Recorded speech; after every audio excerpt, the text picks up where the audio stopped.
Hello students, आज मैं आपके साथ डिस्कस करूंगी पॉलीमरेज चेन रिएक्शन, जिसको कि हम शॉर्ट में कहते हैं पीसीआर। ठीक है, PCR stands for polymerase chain reaction. ठीक है, तो पीसीआर आज के समय में हम यूज़ कर रहे हैं कोरोना वायरस या कोविड को डिटेक्ट करने के लिए। ठीक है, वैसे तो पीसीआर कोई डायग्नोस्टिक टूल नहीं है, ये लैब्स में इन जनरल एक्सपेरिमेंट्स को परफॉर्म करने के लिए यूज़ होता है, जिन एक्सपेरिमेंट्स पे डीएनए का यूज़ करते हैं। ठीक है, और डीएनए की मदद से हम बहुत सारे एक्सपेरिमेंट्स करते हैं, जिससे कि हम पता लगाते हैं कि कौन सी जीन का एक्सप्रेशन कहाँ पे है, कौन से प्लांट में कौन सी जीन है, या हम ट्रांसजेनिक प्लांट्स बनाते हैं, वहाँ पे हम डीएनए का यूज़ करते हैं, माइस में यूज़ करते हैं। बहुत सारे कैंसर की स्टडी में हम डीएनए को निकाल करके जेनेटिक्स और जीन को स्टडी करते हैं। लेकिन आज के समय में क्योंकि कोरोना वायरस का कोई भी हमारे पास gold standard test, gold standard मतलब कि सटीक बिल्कुल 100% सही टेस्ट बताने का कोई भी टेक्निक नहीं है, इसलिए हम पीसीआर को आज के टाइम पे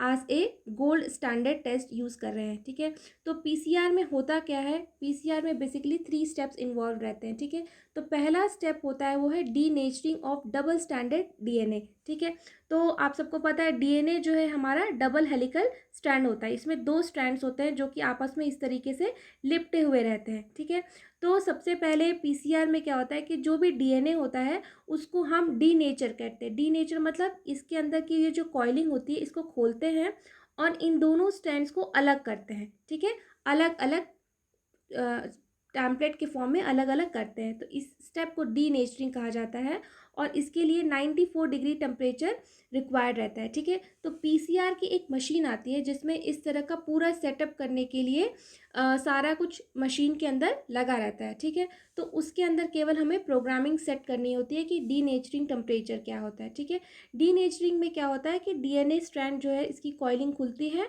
और दोनों स्ट्रैंड, ठीक है, एक स्ट्रैंड का नाम होता है 3-5' और दूसरे स्ट्रैंड का नाम होता है 5-3' ये इनकी केमिकल बॉन्डिंग्स की वजह से इनका नाम है। ठीक है, तो दोनों स्ट्रैंड एक दूसरे से दूर दूर हो जाते हैं। ठीक है, अब हमें डीएनए में करना क्या होता है कि पीसीआर के अंदर हम क्या करते हैं कि जो डीएनए का स्ट्रैंड है, अगर हमारे पास इतना सा ही डीएनए है, ठीक है, इसी डीएनए को हम किसी भी तरीके से देख तो सकते नहीं क्योंकि डीएनए मॉलिक्यूल खुद में बहुत छोटा है, तो हम क्या करते हैं इसी डीएनए की बहुत सारी कॉपीज़ बना देते हैं। ठीक है, जब ये बहुत सारी कॉपीज़ इसी सेम डीएनए की बन जाएगी तो हम इसको दूसरी टेक्निक की मदद से विजुअलाइज कर सकते हैं, देख सकते हैं कि ये डीएनए का बिहेवियर कैसा है।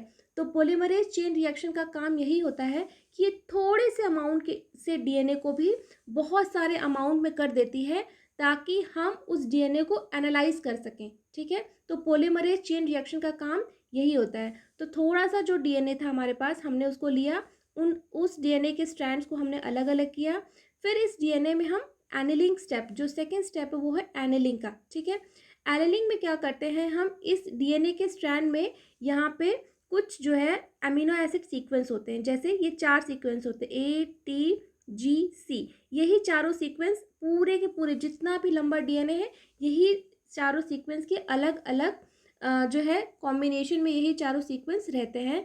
तो शुरुआत के जो सीक्वेंस होते हैं उनसे कॉम्प्लीमेंट्री जो है सीक्वेंस हम लेते हैं उसको हम कहते हैं प्राइमर्स। ठीक है, प्राइमर्स लेते हैं ताकि हम इस डीएनए को कॉपी कर सके इसी डीएनए का और इसको आगे एक्सटेंड कर सके। ठीक है, तो एक जो स्ट्रैंड है उसके शुरुआत के कुछ सीक्वेंस के अगेंस्ट में हम इसके कॉम्प्लीमेंट्री प्राइमर्स लेते हैं, वहीं इस स्ट्रैंड के भी हम कॉम्प्लीमेंट्री प्राइमर्स लेते हैं। ठीक है, और उसको हम एनील करते हैं, एनील मतलब कि इस डीएनए स्ट्रैंड से इसको जोड़ते हैं और इसके जुड़ने का एक खास टेम्परेचर होता है जिसको कि हम टीएम कहते हैं। ठीक है, तो जो भी हम टेम्परेचर एनिलिंग के लिए लेते हैं वो प्राइमर्स के टीएम यानी कि प्राइमर्स के टीएम से थोड़ा नीचे रहते हैं। ठीक है, तो जनरली हम इसको अराउंड 50 डिग्री के अराउंड लेते हैं इस टेम्परेचर को।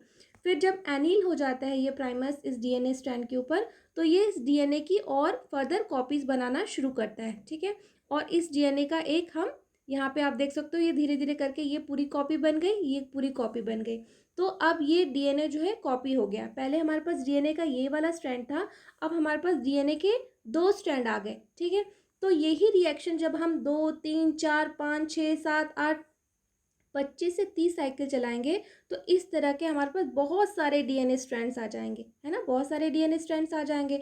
अब इस डीएनए स्ट्रैंड को जब हम एक जेल में, एगरोस जेल में चलाएंगे, तो उस जेल में ये अपने मॉलिक्यूलर वेट के हिसाब से ये डीएनए कहीं पे जा कर के रुकेगा। फिर हम इस डीएनए के बिहेवियर, इस डीएनए के पैटर्न और इस डीएनए से जुड़ी बहुत सारी चीज़ों को स्टडी कर सकते हैं। तो पॉलीमरेज चेन रिएक्शन का मकसद यही होता है कि वह थोड़े से अमाउंट डीएनए को बहुत सारे अमाउंट में कन्वर्ट कर दे, ताकि हम अपना एक्सपेरिमेंट या हमें जो भी जानना है हम उस डीएनए के बारे में बल्क में जान सकें।